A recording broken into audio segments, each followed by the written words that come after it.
अमित और कविता भाई बहन थे। कविता बड़ी थी, अमित छोटा था। दोनों के माता पिता का स्वर्गवास हो चुका था।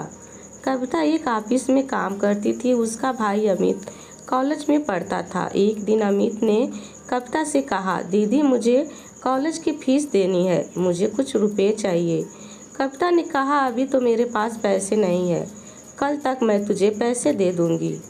कविता ऑफिस में एडवांस मांगकर अमित को पैसे देती है। वह अपने भाई को अफसर बनाना चाहती थी, इसीलिए वह दिन में ऑफिस में काम करती थी और शाम को एक घर में काम करती थी। कुछ दिन बाद अमित की पढ़ाई पूरी हो गई। एक दिन अमित ने घर आकर कविता को बताया, दीदी मुझे बहुत बड़ी कंपनी में मैनेजर की नौकरी मिल गई है, अब तुम काम करने नहीं जाओगी। यह कहकर वह जिद करने लगा। हार कर कविता मान गई और उसने काम करना छोड़ दिया। अब वह केवल घर संभालती थी। ऐसे ही समय बीत रहा था। एक दिन अमित ने कहा, दीदी मैंने कुछ रुपए जोड़ लिए हैं, अब मैं आपकी शादी करना चाहता हूँ।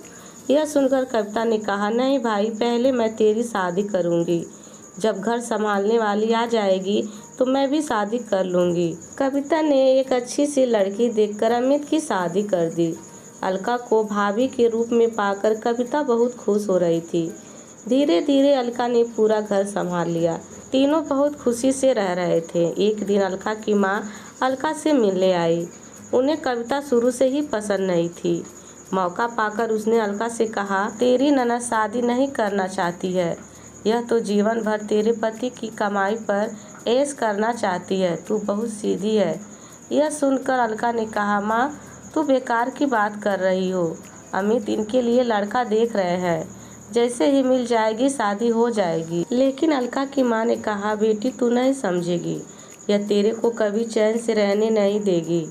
अगले दिन अमित ने कविता से कहा, दीदी मैंने आपके लिए लड़का देखा है, आप कहो तो बात आगे बढ़ाया जाए। लेकिन कविता ने कहा, नहीं भैया, मैं अभी शादी नहीं करना चाहती, जब करनी होगी आपको बता दूंगी। यह सुनकर अमित और अलका को आश्चर्य हुआ। अलका के दिमाग में माँ की बातें गूंजने लगी। उसके बाद अलका का व्यवहार कविता के लिए बदल गया। वह अमित के सामने कुछ नहीं करती, लेकिन अमित के जाने के बाद कविता से छोटी छोटी बातों पर लड़ती रहती। एक दिन कविता कहीं गई थी। अकेले में अलका ने अमित से कहा, दीदी शादी क्यों नहीं करना चाहती, कहीं ऐसा तो नहीं तुम्हारी बहन हमेशा हमारे ऊपर बोझ बनकर बैठी रहे। यह सुनकर अमित को बहुत गुस्सा आया। उसने कहा, खबरदार मेरी दीदी के बारे में कुछ कहा तो वे जो चाहे वही होगा। तुम्हें पता, उन्होंने अपना पूरा जीवन मुझे बड़ा आदमी बनाने में निकाल दिया। अलका को समझ आ गया कि अमित उसकी बात कभी नहीं सुनेगा। उसने अपनी ननद को रास्ते से हटाने के लिए एक तरकीब सोची। एक दिन अलका ने कविता से कहा, दीदी काफ़ी दिनों से मैं कहीं बाहर नहीं गई हूँ, कल हम मंदिर चलते हैं। यह सुनकर कविता बहुत खुश हुई। अगले दिन दोनों मंदिर पहुँच जाते हैं। मंदिर पूजा करने के बाद अलका कविता को प्रसाद देती है। उसने प्रसाद में कुछ मिला रखा था। प्रसाद खाकर कविता बेहोश हो जाती है। अलका उसे छोड़कर घर वापस आ जाती है। उसे लगता है जहर मिले प्रसाद से कुछ देर में कविता मर जाएगी। कुछ देर बाद कविता को होश आता है, लेकिन वह अपनी पिछली जिंदगी भूल गई। वह मंदिर में बैठकर रोने लगती है। शाम को जब अमित घर वापस आकर अलका से कविता के बारे में पूछता है तो अलका कहती है, दीदी तीर्थ यात्रा पर गई है, कुछ दिन में वापस आ जाएगी। तब अमित कहता है, दीदी मुझे बगैर बताए अचानक कैसे चली गई। वे परेशान हो जाता है, लेकिन अलका उसे समझा कर शांत कर देती है। इधर कविता को उसी मंदिर के पुजारी मंदिर में स्थान दे देते हैं। वह दिन रात मंदिर में सेवा करने लगती है। मंदिर के सभी भक्त और पुजारी कविता का बहुत ध्यान रखते हैं। ऐसे ही समय बीत रहा था, लेकिन कविता को पिछला कुछ याद नहीं आ रहा था। काफ़ी दिन बीत जाने पर अमित कविता को ढूंढने निकल गया। वह कविता को ढूंढ रहा, लेकिन कविता कहीं नहीं मिली। एक दिन वह थक कर उसी मंदिर में एक पेड़ के नीचे बैठा था।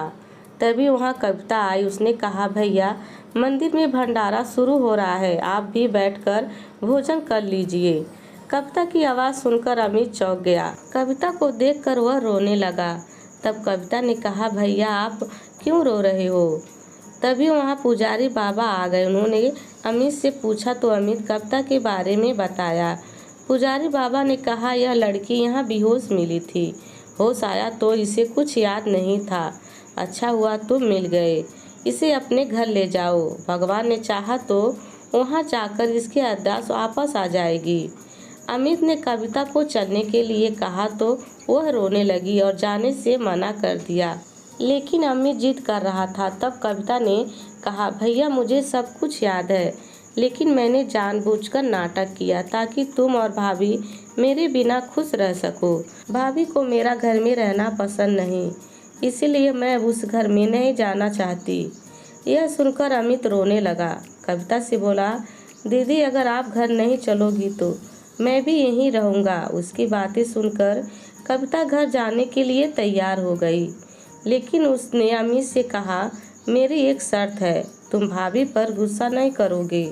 अमित मान गया और कविता को लेकर घर आ गया। कविता को देखकर अलका सहम गई। वह रोने लगी और उसने अमित और कविता से माफ़ी मांगी। कविता के कहने पर अमित ने उसे माफ़ कर दिया। कुछ दिन बाद कविता ने शादी कर ली और अपने ससुराल विदा हो गई।